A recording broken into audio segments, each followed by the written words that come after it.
Hi there, it's Kevin from RogueDeckBuilder.com here with match number 2 of our 8-man queue with Epic Experiment. This is definitely a mulligan hand, just a drowned catacomb and no red source. So we'll ship it back, and not much better, but it's hard to mull a 3-land hand even though we can't cast anything. So we'll keep it and throw out a Blood Crypt, pass it back to him. So don't know. We know we are playing Bant because of the. You can look back on in the 8-man tourneys. You can look at the previous games and see what they're playing. So I know I am playing Bant, and I know they're slow. So I guess this hand, I didn't need to mull this one. I can always draw the sources I need with the 3 lands. I hate playing against Bant because it's so long and grindy, even with Epic Experiment. But this is a good matchup for us. If there is one deck that our deck is built to beat, it is Bant. So we'll throw our Rakdos Keyrune here and swing away at Jace, wheedle him down a little bit. But once again, we have to draw a blue source here or we're in trouble. We need a white source too, but blue source is more important. He has to think twice as Argable, so he has huge card advantage versus us. The white source is cool, but still we need a blue source. As Jace is just going to basically negate those spirits. And we need a way, and we can't attack with our Rakdos Keyrune either, because then his Augur can just kill it, because it will be a 2-1 now.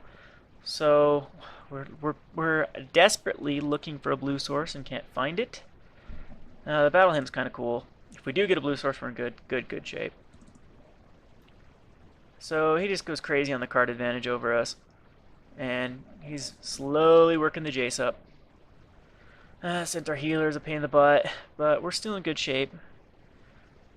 Still no blue source. And he syncopates the Goblin Rally, which is unfortunate, because that would have given us an Epic Experiment for Gazillion. But with Bant, when they give us time to get our board presence, we can just take a game. He can be up to like 50 life and we can take this game. Yeah, so we've got a Gazillion spirits out. We just have to hit that blue and then we're good.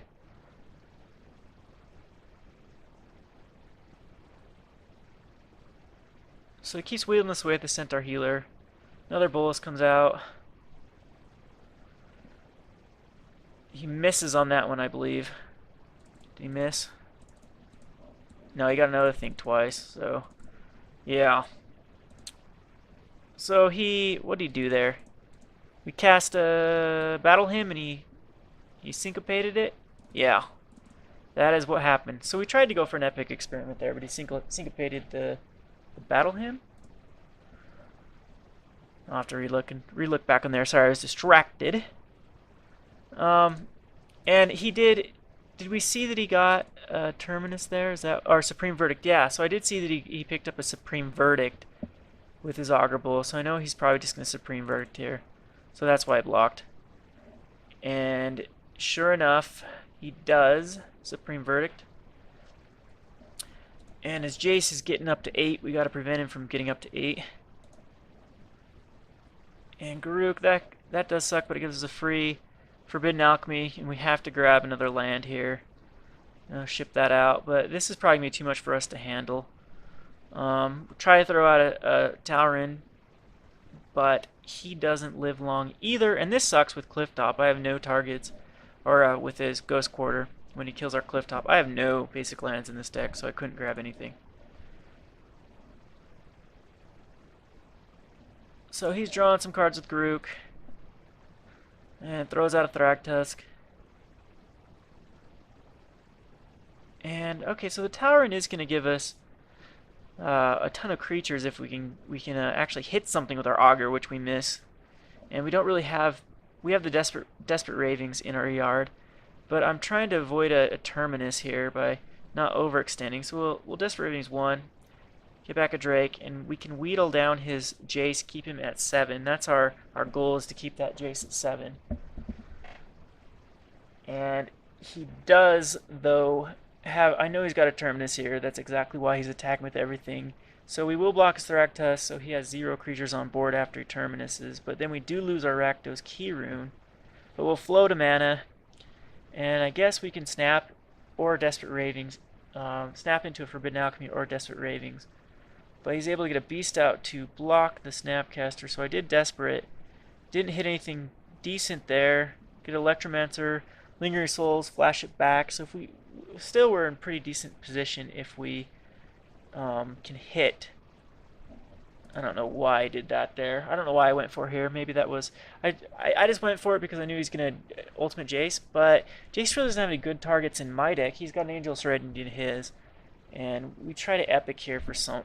try to hit something here. But for 4 it's really bad because it a lot of times can't hit the 5 mana casting Goblin Rally. But you can hit everything else. And the only thing we hit is a Forbidden Alchemy. And there's no real good target for Forbidden Alchemy. Except for another Forbidden Alchemy, but he's going to be able to ultimate Jace here. So Angel Serenity will clear my board, and he uses one of my Epic Experiments, which is fine. It puts it in my graveyard. That's better than actually being in my library. But another Jace comes out, and we're drawing we're drawing dead here. We have a couple turns to block as Angel Serenity. We're able to grab a Goblin Rally.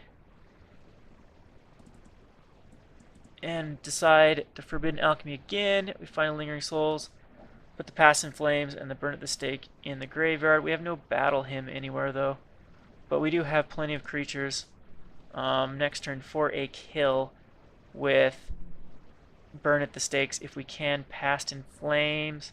No, we still need a lot of mana here. We have to hit a Battle Hymn. But he does Miracle of Terminus and he does decide to use it. Sure, I don't know if that's the best. He gets a bunch of creatures back with his Angel Serenity, since he targeted his own stuff in his graveyard rather than my tokens. Don't know if that was the right move either, but yeah, he's in good shape here. And yeah, wow, this replay takes forever to new game zone. And you gotta think he's probably got another Angel in his hand with only 26 cards left in his library.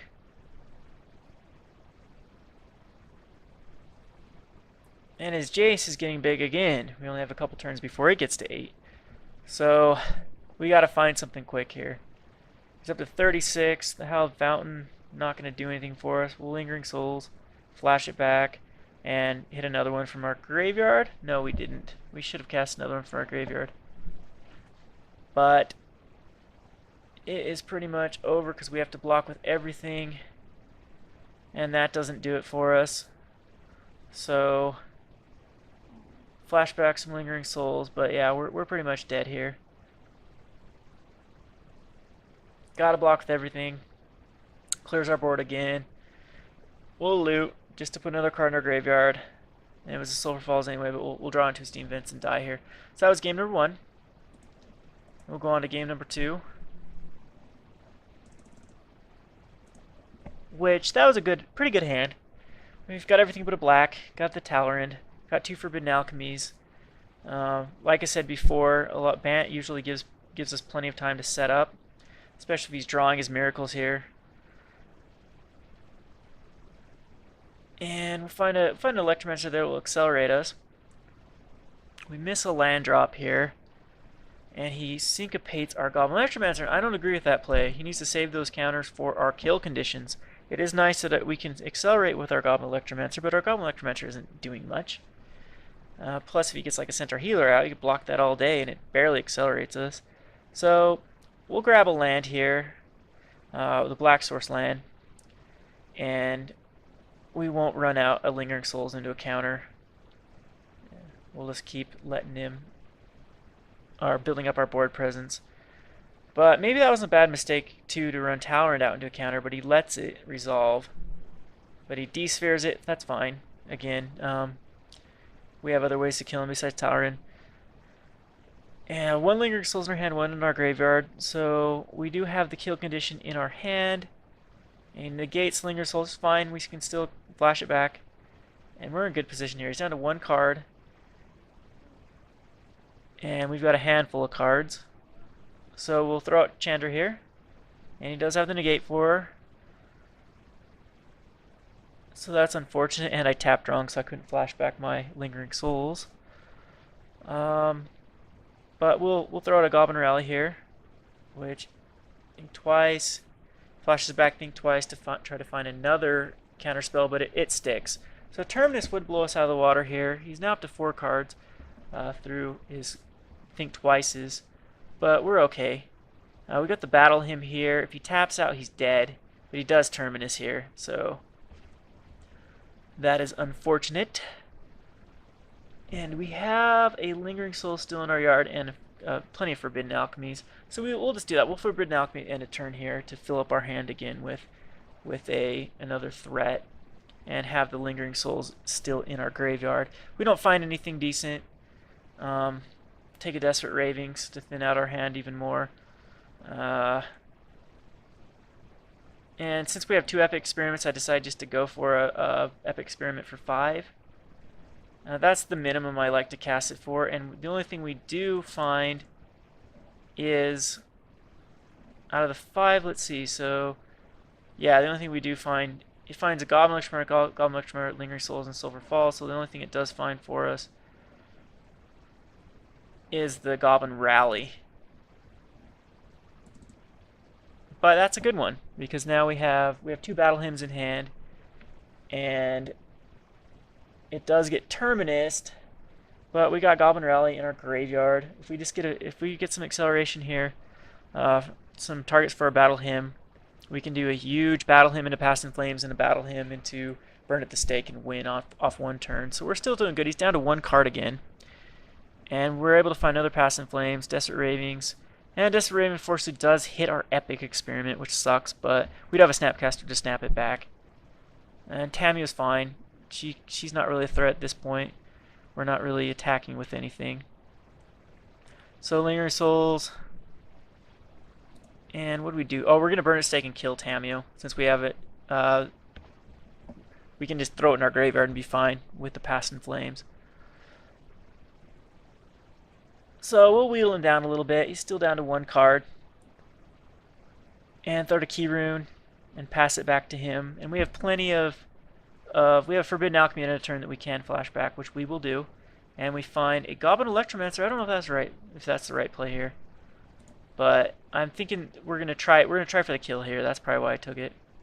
So I've got a couple options here. I can go for a big Epic Experiment off of a Battle Hymn, or I could just go Battle Hymn, Past in Flames, and try to Burn it at Stake and kill him. So we can flashback Lingering Souls and Battle Hymn and go for the kill right now. So we'll do that. We should have flashbacked with Lingering Souls first and then Battle Hymn, but we have plenty of mana here. So Past in Flames, double Battle Hymn, or yeah, Goblin Rally, Battle Hymn, and we Battle Hymn again if we need to, but we're going to go for it right here with the Burn at the Stake. And his 1 card in hand is a Negate, but we have 6 mana still open, so we'll Goblin Rally, and we still have a Battle Hymn. So we'll Snapcaster for, I think what I do with the Snapcaster, I just targeted the Burn at the Stake with the Snapcaster, even though it already had flashback. So 15 mana up, and we do have another Goblin Rally in the bin. It has flashback, so we'll cast it. And that is 3, 6, 9, 12, 15, 18, 21, 24, 27. So we win this game with another double Burn at the Stake in the same turn. So that is game number 2. And we'll go on to game number 3, which is an awesome hand. It's a 4-land hand, which is really good. And yeah, so we'll keep this. Kind of slow, but he's Bant, so Bant's really slow. Snapcaster is a good draw. So we'll just continue to build up our board here. And we can linger here.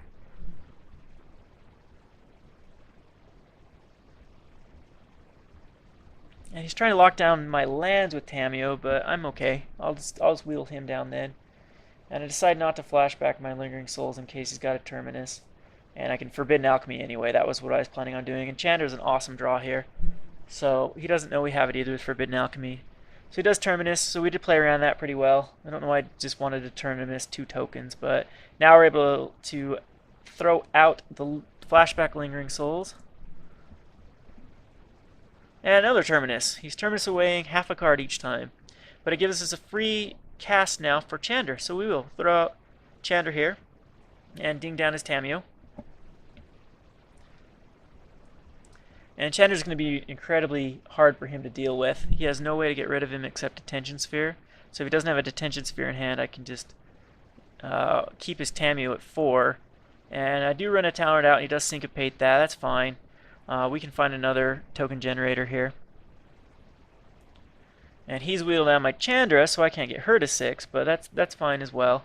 We'll Snapcaster for Forbidden Alchemy and try to find a threat. He does think twice to try to find the gate for it, but he doesn't find it, and we do find the Goblin Rally. So next turn we can either copy a Goblin Rally or copy a big Epic Experiment. So we have a couple of choices next turn.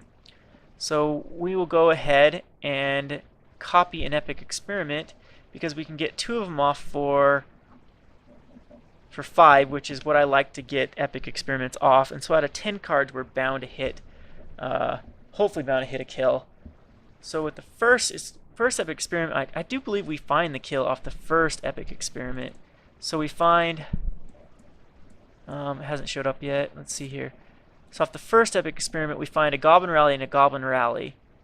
So not quite a kill, but we get 8 creatures.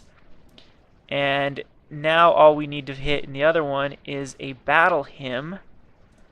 Or next turn we have plenty of guys on board to do a kill. Oh, we did hit Lingering Souls as well, huh? Okay. Oh yeah. So in the next epic, oh, we did hit a Burn at the Stake as well. So we hit a Goblin Rally, Lingering Souls, and a Burn at the Stake. Or how am I casting back that? Or is that in the second Epic Experiment? Anyway, I'll have to back up and see what happened there. I thought I just hit 2 Goblin Rallies, but apparently it looks like no, yeah, it's got to be in the second one that I hit it. Yeah, that was in the second epic, or the second Epic Experiment. I hit the Lingering Souls Burn at the Stake, and out of the second Epic Experiment, and I was able to stack it. Well, you have to automatically cast Burn at the Stake, and that's why I tapped the goblins right there. And there was enough of them. 3, 6, 9, 12, 15, 18, 20. Yeah, plenty of them. So the kill on board puts him at -4. So that was game number 2 with against Bant, which is a very good matchup for Epic Experiment. And we won game 1 against Naya, and we lost our 3rd round versus Red Deck Wins. You can see all those videos at the end of here. I'll put a link to them. And I'll put a link in the description as well. And once again, if you check out the website in a couple days, when I either this week or next week I'll have the website up, I am holding a competition for Epic Experiment. We're calling it the Epic Experiment Project. Basically, if you want to enter, you will build a deck list with at least 3 Epic Experiments, and then we will vote on the best build. And you can promote your build by creating videos, submitting results from, if you played an FNM or a TCG Open or a Star City Open or any major tournament, you can submit the results, and that maybe can help kind of validate the reason why you should win this competition. Once again, the best deck will win a complete set of Return to Ravnica, and I'm thinking about doing a prize support up to 3 to 5 people, depending on how many contestants we have. And I also am thinking about throwing in 4 foiled Epic Experiments or possibly signed copies of Epic Experiment. So check out the website, subscribe, keep in touch, and I'll have more details about that contest. Anyway, this is Kevin from RogueDeckBuilder.com. Thanks for watching.